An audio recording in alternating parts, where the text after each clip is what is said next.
The modern classroom requires a teacher to make thousands of micro-decisions an hour, balance a curriculum, and manage dozens of distinct emotional states at once. Now, inject a rapidly evolving, poorly understood technology into that environment, and you get what educators are calling the fear inventory, a loud, consistent set of anxieties dominating staff meetings across the country. The loudest of these fears is job replacement. We have watched customer service, travel agencies, and manufacturing lose human roles to automation over the last few decades. It is completely rational to look at a machine that can write a lesson plan and assume teaching is next on the chopping block. But the data tells a different story. The World Economic Forum's 2023 Future of Jobs report places teaching among the professions most resilient to automation. Teaching is deeply relational. Earning the trust of a frustrated 13-year-old on a bad day is an intensely human act. A language model can generate a reading rubric in seconds, but it cannot replace the complex emotional intelligence required to actually teach. The second major anxiety is academic dishonesty. Students are using chatbots to complete assignments, and traditional plagiarism detectors are struggling to adapt, often generating false positives that flag human-written text. While cheating and workflow disruptions are immediate problems, focusing entirely on detection or job security overlooks the changes happening to student cognition and teacher autonomy. By focusing entirely on what the technology might do to teachers, the education system is overlooking what it is quietly doing to student cognition and to the professional autonomy of the educators themselves. A perfectly coherent AI-generated essay points to a specific biological consequence: cognitive atrophy. This diagram shows a core scientific model known as desirable difficulties. Cognitive psychology tells us that true, durable learning biologically requires friction.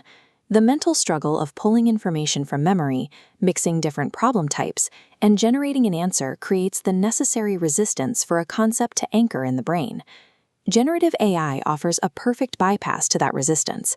When a student asks a chatbot to explain a historical event, they receive a fast, complete, and clean answer. The struggle is eliminated. Without the cognitive effort required to build those mental pathways, the information simply passes through them. It doesn't stick. This dynamic creates a well-documented psychological trap known as the illusion of explanatory depth. A student can spend 20 minutes conversing with a patient, fluent AI about complex cell biology. They walk away feeling highly informed and totally confident.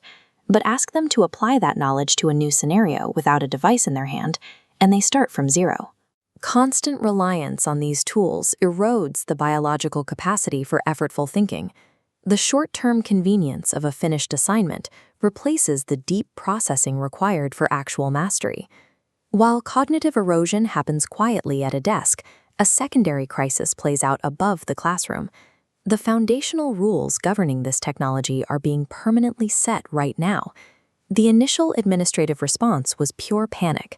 When these tools launched publicly, massive districts across New York City, Seattle, and Los Angeles rushed out immediate reactive bans on school networks. Those bans were largely unenforceable on personal devices, and within months, districts predictably reversed course into a scramble of vague guidelines. The people writing these new frameworks are usually IT directors, curriculum coordinators, and legal counsel.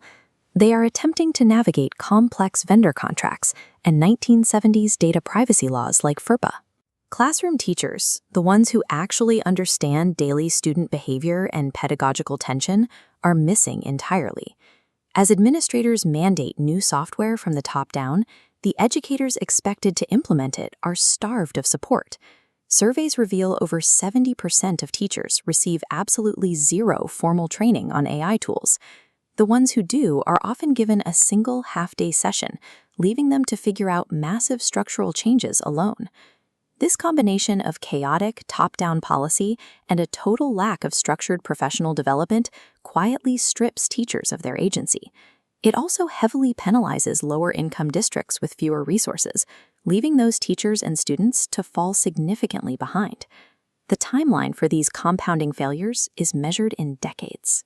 A generation of students who learn to perform the appearance of thinking without actually doing the work will eventually enter an adult world severely lacking the critical thinking skills required to function. Moving past the cycle of reactive policing and plagiarism detection requires a shift toward proactive task redesign. Task redesign means shifting the value away from the final written output and evaluating the messy process of creation. It means requiring a student to use AI to draft an essay, but then grading them on their ability to stand in front of the class and orally defend their claims against unscripted questions. It also requires direct metacognitive instruction. Students need to be taught explicitly how human memory works.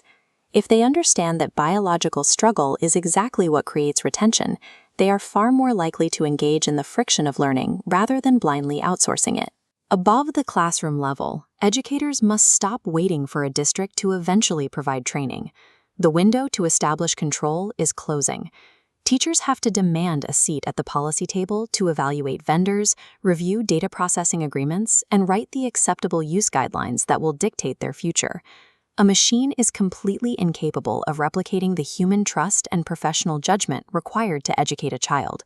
But that human element only survives if educators take the initiative to control the tools entering their schools, rather than letting the tools control them.